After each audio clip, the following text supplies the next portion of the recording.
Michel Foucault was mesmerized with the development within and among societies over centuries.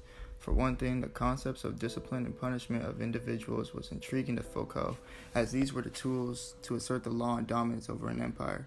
From the historical evolution of disciplinary measure, punishments have transformed into something more insidious. Spawned from the eras of public humiliation and torture, discipline was brutal and meant to trap the attention of all viewers in order to dissuade disobedience. This marks the first phase in Foucault's system of illustrating social control in a disciplinary society. Ultimately, change became inevitable as public demonstrations were no longer civil, with an evolving ideology and change in tolerance. To combat this ideology, people were intentionally fooled to police themselves into fearing the surveillance of law enforcers, technology, and people within daily life. This metaphoric prison panopticon overtook the post-industrial society by the increasingly sophisticated use of archiving records of every person. This, as a result, has led to a widespread internalization of the panopticon ideology, in which this has forced people to discipline themselves before they fall victim to a corrupt system.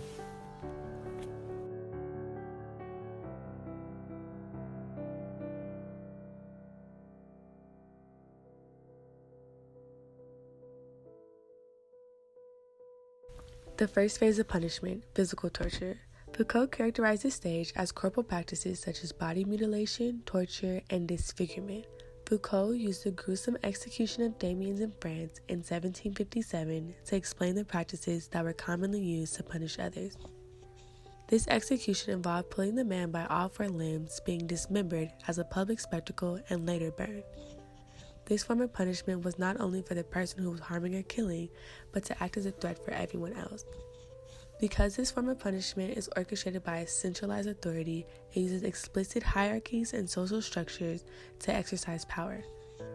The first phase of punishment is characterized by sources of power, clear and ambiguous, that adopt several physical punitive practices for public demonstration. This is an example of physical torture on a one-on-one individual level.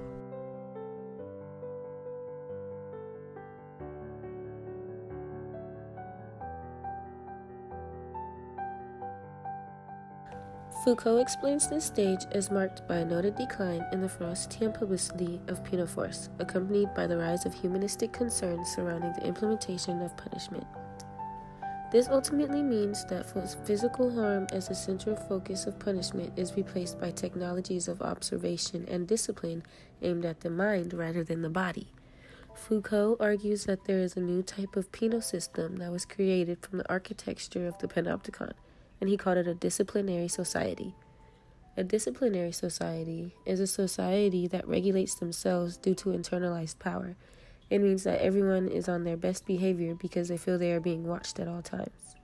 One way that this tactic was executed in prisons was by building a circular gallery of cells with the central guard tower in the middle, high enough to get a panoramic view of every single cell and prisoner.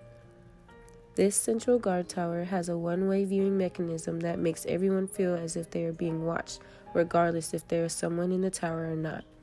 To be visible is to be trapped, as Foucault says. Power is thus internalized. Although this form of punishment, the panopticon, is less severe than physical and corporal punishment, it is said by Foucault to be more insidious and sinister because of how power is decentralized and internalized. It has more of an impact on people as a whole than does watching someone get publicly tortured.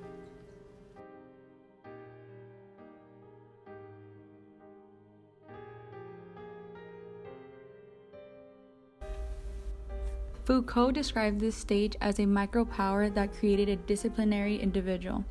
Social structures or other institutions are not necessary to exercise power or punishment. Instead, the individual senses that he or she is being watched and disciplines themselves. This is a way that their conscience is confused whether or not someone is really behind the monitor watching them.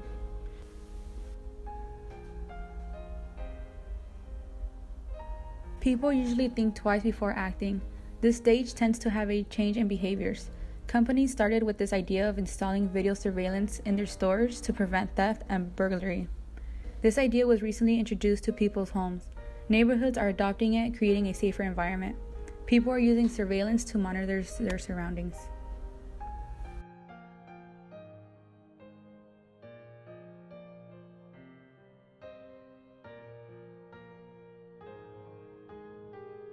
helps monitor and secure people's homes.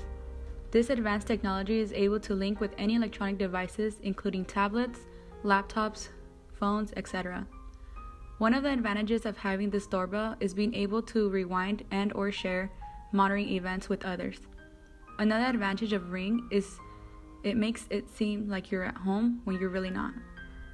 For example, you can be at the park with your kids while answering the video surveillance doorbell. You can have a whole conversation without stepping a foot outside your door. This provides security and also prevents home burglary. This doorbell has a 180-degree wide view. This Ring doorbell works during both day and night. It has a sensitivity motion detection that picks up noise levels and any movement going on in front of your home. The app is linked with Ring. First, you would download the app Ring Video Doorbell. Click Set up a device.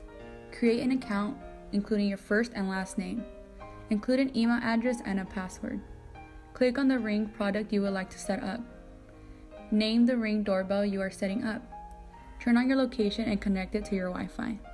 Once this is done, you have successfully set up your video surveillance doorbell.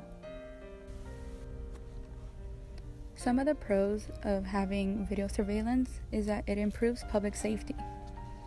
It reduces crime rate, gathers evidence, and is fully aware of what is going on.